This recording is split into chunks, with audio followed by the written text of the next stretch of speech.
started off for you? Just coming back from your injury, you have a big role in the punt game. How this first couple weeks gone? Yeah, it's going pretty good. Coming back, battling through camp is obviously tough. I hadn't played real football in a year, so getting back into the groove of things was a little tough at times. But through these first 2 weeks, I felt really good out there. Getting back into the game speed and stuff like that. So yeah, it's felt good. When did you feel like you were you again? Probably by the time I got to the first game. Yeah, I would say that's when I really felt like free again. Like throughout camp, I was wearing a knee brace and stuff like that, and getting out of that, like finally getting to kind of feel like my old self again, running around and stuff. So yeah, I would say by the time game week came around. Yeah, and that's when you weren't second guessing your knee, you're trusting Yeah, it again. yeah, completely comfortable out there now. It's just you know now it just feels like having fun again playing football. So yeah.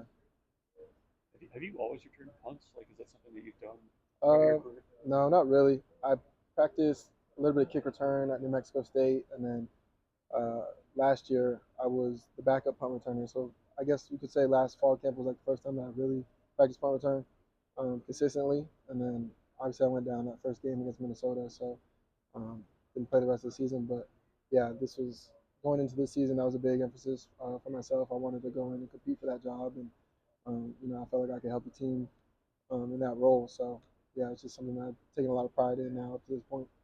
What kind of work did you do to get to that point? Because I mean, it's not something that just happens easily. Right. Yeah. Throughout the summer, I was just me and the other guys who were going to be practicing punt return. We just after every workout went out and caught punts off the jug machine, and just being consistent with that every day during the week helped a lot. Just reps. It's just kind of like Coach Ron Brown always refers to it as like batting practice. Just constant reps.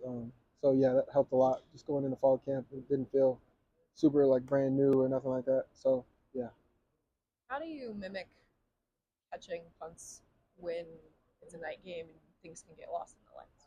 Uh, it's hard. Obviously, I mean, we practice during the mornings and stuff like that. So I guess you really can't mimic the lights and stuff like that. But it wasn't really difficult. Honestly, I never really had any of the punts on Saturday go get lost in the light, which is good.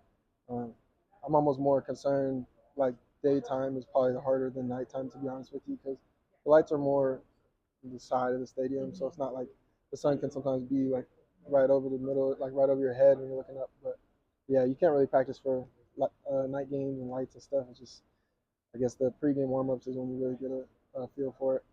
When you have a night game and you've got 12 hours or whatever from when you wake up, what's like your process? How do you stay engaged and be ready to go at 6:30 a.m.? Yeah, well, our staff, our coaching staff, and our strength staff, they lay out obviously a plan for us throughout the day and stuff like that. But personally, I just kind of Coach Rule talks about just kind of build yourself up throughout the day. You don't want to obviously wake up and be ready to go. You have a 6:30 night game. You're not going to be in full game mode off the rip in the morning. So just me personally, I'd just ease into it throughout the day slowly.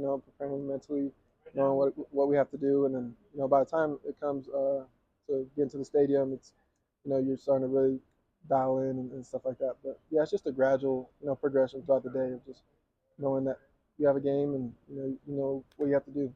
What does that progression look like? Like I guess what is that process?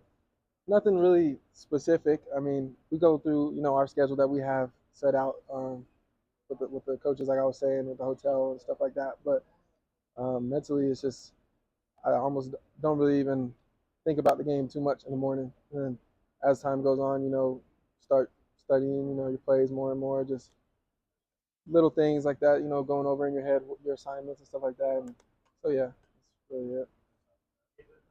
Thank you. Thank you.